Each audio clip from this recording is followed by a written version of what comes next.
mayambu ahanamagtada wadi na somna ikok non na taram okjadi ekhone ngasisu miyamgidamagta purga laksadi ekhone thajarakpa warida Langkhong Achoubada Aroiba tangka ngasigi Aroiba tangka asidana warisina kariba haidiba kari uriba haibado mayam punamagna warisi targa amuk khangmunarasi hojik tabirasi ekhone pujarakpa warida Langkhong Achoubada Aroiba tangka sarat ki mapapung aduna kina bangonda lebaga laure akhoi bu haluwa ipa icha akhoi ohum punna haluwa asumna kihen magi mohutta akhoi ohum thawai lawbiraro akhoi hiningdre akhoi bu haluwa asumna thawai chak pe hen kibana mapapung aduna laure ngihaktangi matungdagidi yum madugi mathagda lengoi nungkupna singba sarakpagi makhon khara tarambadasu kadimta tawkidre tuminna sum laikre masana pasarat amuk mungi thore aduga thonginde lebaga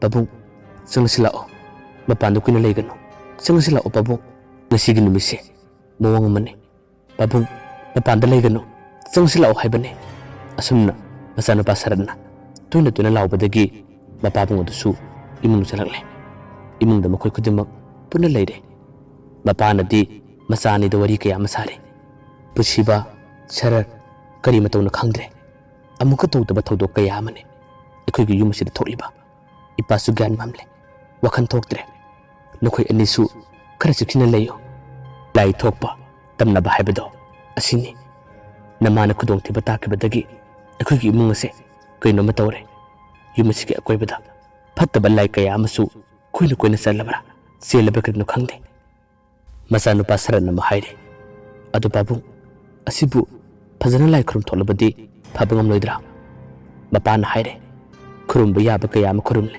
adubu tawdi bisini kari no kamdo buna haiba kari mata gyan tab ngamdre aina khanbada akhoi yumasi thatolaga atopa lamma mada matam khara leibana phagadra khalle pushibana ma haire babu adu mukti pamde imale damba yumne akhoi yumasi thatolaga chapdi pamde thangna badasu yum yam leiri akhoi tamak tonganna toma leiba natte phajana akhangba kananu maiba mata naraga akhoi gi yumsi ga koibada koina chaliba afaba oiro phattaba laiba oiro asumatam nadibase phajana khurum tholagadi phagadra khalli babu mapana ma haire adu sume adubu ngarang nahan nangi lai khun ki maiba dusu yamna haibane mana phana kan haire yengba yaba kaya ma yengle adubu tawribasini asumna hainari ngai makhoi ki chakchangi maning thonglomda dang khotpugum chatpugum makhon khara muk taba horakhe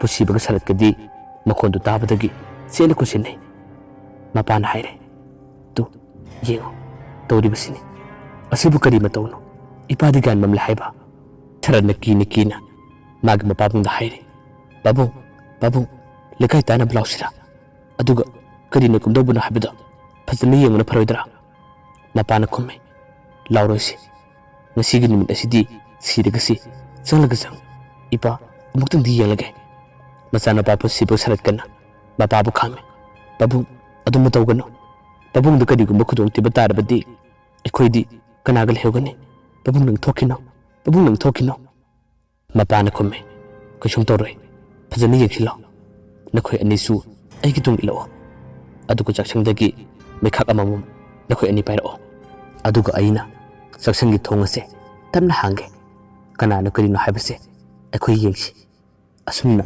mapana macha anibu kidanaba phajana themnoduna wari sarame hojikti makhoi ahummak tamna chaksang tam lakhe khongthang makhonsu thokan manatte kadimat makhol hondana makhoi ahum chalakle pusiba sarat kadi makhut anichu sena pasinne pusibana pakhanna magi mayamada haire tamo kena tawduri sibo akhoi bu kari tawgadribano mayamana komme wangangano tama sangadabane lao tabunga tawdi bathabakse akhoi ani tung inchi asumna tamna chalaktuna sakhundagi mai chakpolo kidaba nakhak amamam makhoi ani na parega mapagi tungda leble mapana mu khudda se chu maparega adudi ai thong halage makhon tabra yengsira sarana mahairi babu makhon amta takidre thong hangdom syaridra Mapana kumme.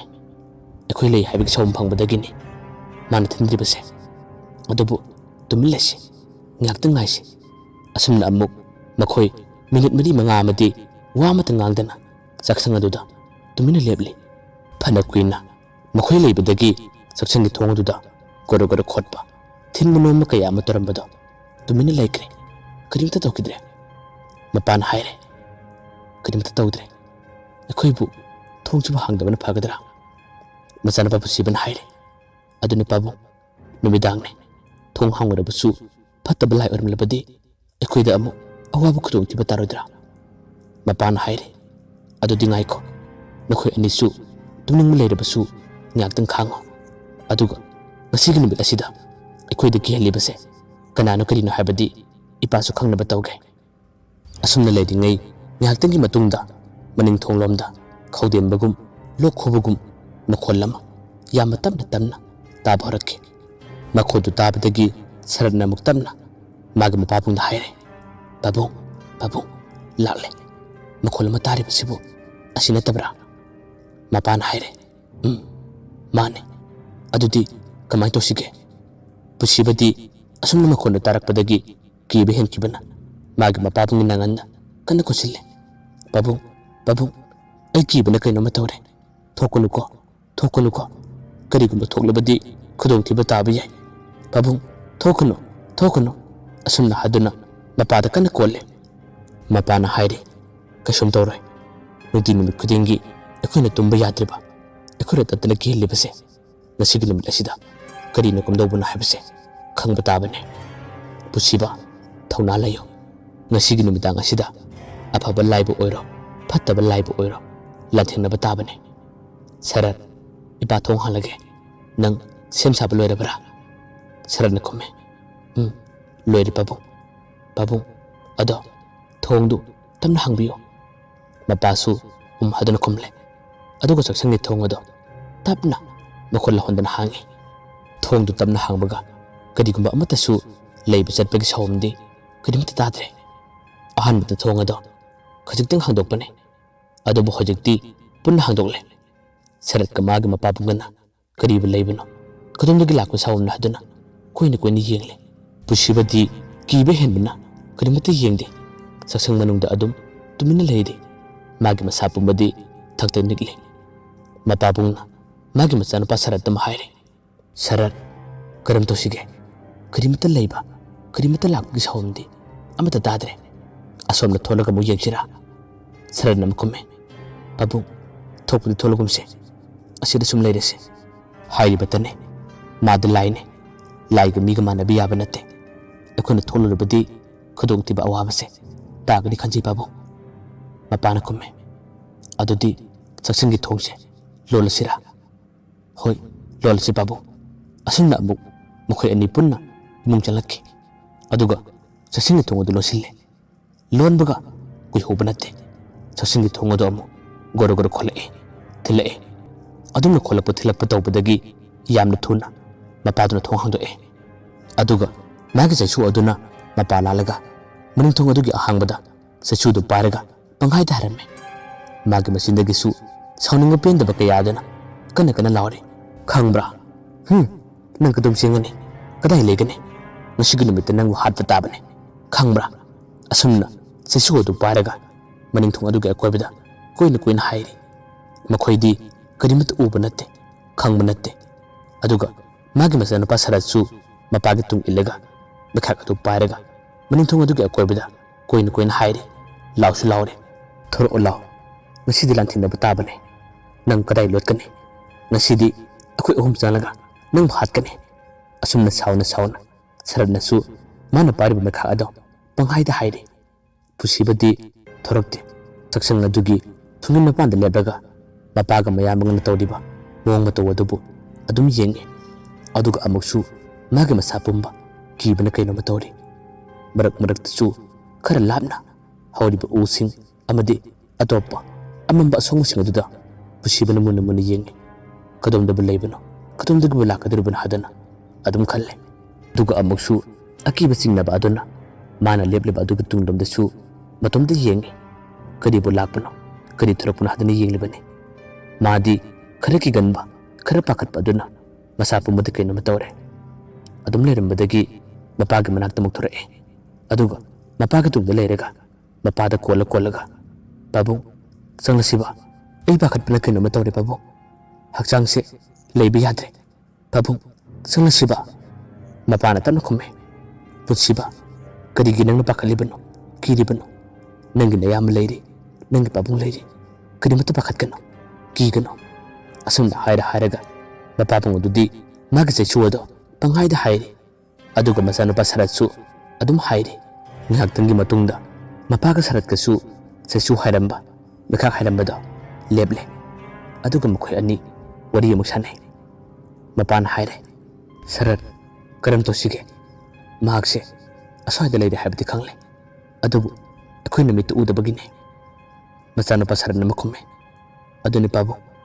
akhoi thonglongani thongdam kholakpa thilakpa kaya ama tawbrina pabu yamadi pende ado hojikpu intuna bale kai tana balaraga amuktangdi tholi balai ase phabana chumoidra mapana khumme lai phaba haibasibu araiba thabakla asidi maibana tawgudaba thabakne akhundi karamna khangane sarar aishu wakalam lakle sanglasilo akhuna tawriba thabak ase oiroi hadak kari kuma tarak patarabadi aigisu khangjabi milai adu tawgi yengu asumna haduna bakoi punna sasalomda changi haduna thorang tawre changi toringa matabadudane pusibana yana kharamdagi karigum arangba abakhak thoroppada uramme adu ubudadi pusibadi mina chabjungkre pakhatpana kainama tawre pakhatna magma pada khojin thokpoi thoktaboy tamna kholle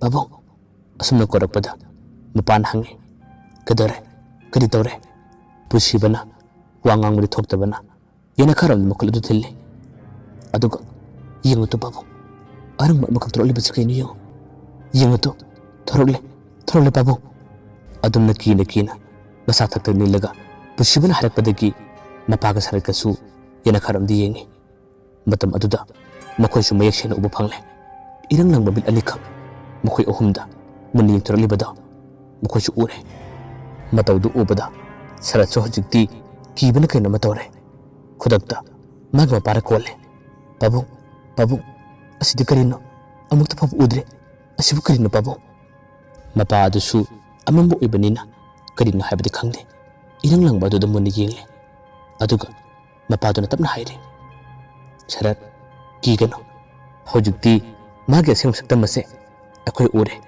mana karibu torakpa kadom chakki baibase akhoi yengsi nakhoi mitkum tu makai mangani yengo kadom chakki mani yengsi asumna haduna pusiba sarat amadi magi mapabungna irang mamil nei dubu adum yenge yena khamarub dalaiba phatta balai adusu mamit adi aduna irang langlaga makhoi omda munni yengli maksu kadimata lengma chatpa tawde sarat ki mapasu wakalam lakle tumile rabadagi mak karikuma wakalam khalakpadagi magi masanupa sarat amadi puchibur parib me khagado tapna magi bakutuna paramme aduga magi chaichu adugu pullaga hojikti me khagani duga chaichu du paraga yamna thunama phattabla adu tamlaksille adumna chaichu amadi me khagani duna laksina matamda phattabla adugu basada panbra kinu khangde akanba khonjel amadi lawrakki aduga hojikti saktamado adum mangkre mana mangki bu phamado maiji kuma bacha amakak tamna chakhallamme aduga dum tumkre matawadu ubada sarat ka puchibagadi ngakpoi kiboy kaino matawre sarat na magi mapabungda tamna hange babu asidi kari matawno mapabung khume nakoi wamta ngangano aina tawri base aina khangjaba ma leibadagi tawri bane lao imung changlasi ngasi gi numit tagidi akhoi da kihan matam nabado faragadabane asumna haduna mapaduna macha ani bu kolaga saksanglomgi thongduda tamna makhoi ohum lakki tung hanna maidikum chakhalamba yana kharomgi mafamado makhoi ohum adum yengle ngaktangi matungdagidi saksanglom changsilakle aduga makhoi ohummak thonglola saduna lolle thong lonbaga yamna kanba ayakpa nupi khunjel amakak lawrakki Makhondu tabu matamda yummado pungnin nille niksu ni'i. Masanupa Sarat ka pusibagana mapada kana kolle.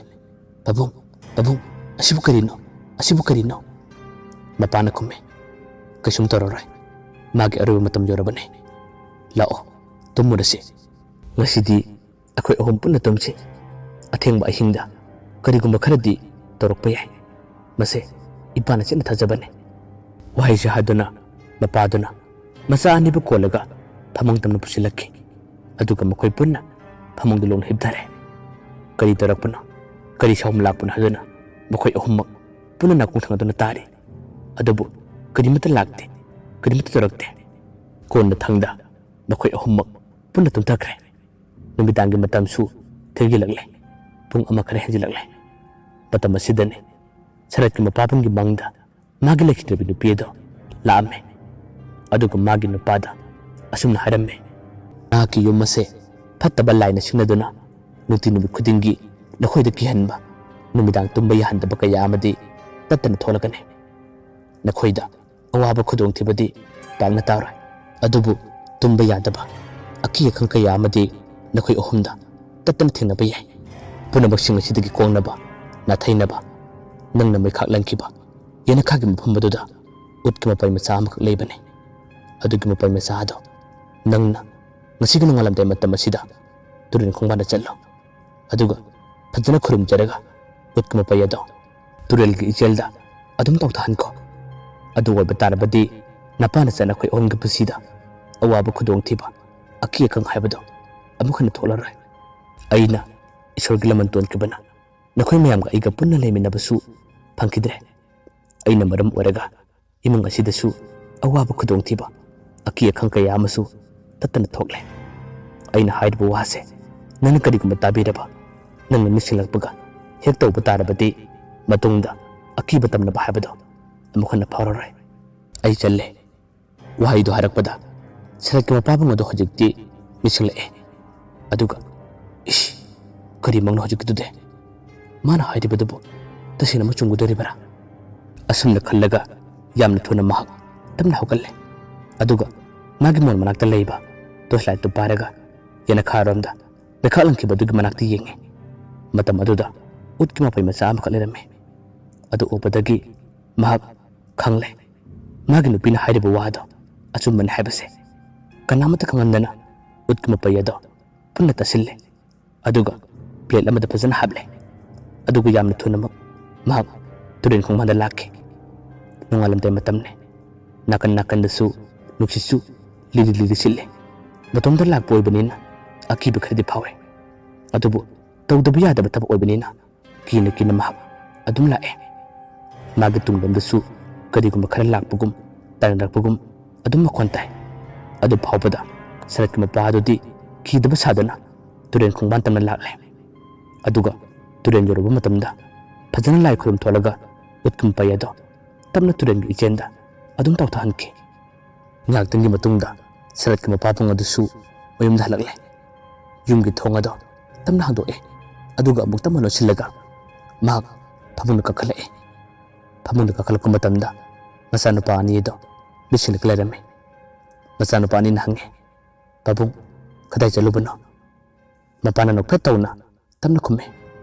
Ibungo ngasigi matungdagidi ekhoida kiba tamnaba haibado punna pharagadabane. Akiba khuduma konaba akiba khuduma phanaba ipana lai khurumlubane. Se nungaina tumtharo hayengdi ahawba kaino masasi. Asumna haraga masa ani basiyana kollaga mapapang ado nungaina tumthakki. Numitugi matungdagidi makhoida akiba tamnaba kaya mapholambadusu punna phakre. Mayambo Aroibada amukana khurumjari.